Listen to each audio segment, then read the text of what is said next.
मित्रांनो, सोशल मीडियावरती दररोज नवनवीन व्हिडिओ व्हायरल होत असतात. कधी हसवणारे असतात, तर कधी चकित करणारे, तर कधी मनाला भिडणारे असे असतात. पण यावेळी समोर आलेला एक छोटासा व्हिडिओ लोकांच्या मनात थेट घर करून बसलेला आहे. कारण या व्हिडिओनं चिमुकलीची निरागसता, तिच्या समोर उभे असलेल्या चोराच्या अनपेक्षित प्रतिक्रियेनं मन भरून आलेलं आहे. हा व्हायरल झालेला व्हिडिओ क्रेझियसली नावाच्या एक अकाउंटवरून शेअर करण्यात आला असून क्षणातच लाखो लोकांनी हा व्हिडिओ पाहिला आहे. त्या छोट्या मुलीच्या निरागस धैर्याचं कौतुक देखील केलं जात आहे.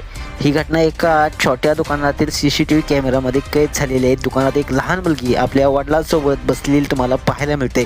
इतक्यात एक अनोळखी माणूस चोरीच्या उद्देशाने दुकानात शिरतो. तो सावधपणे कुणालाही न कळता काउंटरवर ठेवलेल्या पैशाकडे हात वळवतो.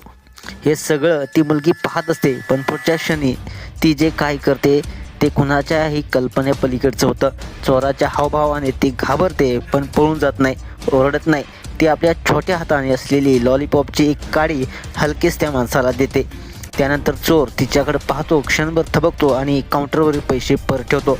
मुलीकडे पाहून शांतपणे काही न घेता हा चोर दुकानातून बाहेर निघून जातो. हा व्हिडिओ व्हायरल झाल्यानंतर सोशल मीडियावरती प्रतिक्रियांचा अक्षरशः पूर झाला आहे. अनेकांनी हा व्हिडिओ पाहून डोळे पाणावलं असल्याचं म्हटलंय. चोरी करणं चुकीचं आहे, पण मन प्रत्येकाचं असतं, असं एका युजर्सनं म्हटलंय. बाळाची ही निरागसता पाहून चोर देखील थांबला, हीच खरी मानवता, अशी दुसरी प्रतिक्रिया आहे. तर अनेकांनी या मुलीला लिटल हिरो असं म्हटलंय. तुम्हाला व्हिडिओ कसा वाटला? तुमच्या प्रतिक्रिया अवश्य द्या आणि आपल्या SS स्पोर्ट्स चॅनेलला सबस्क्राईब करायला नक्की विसरू नका.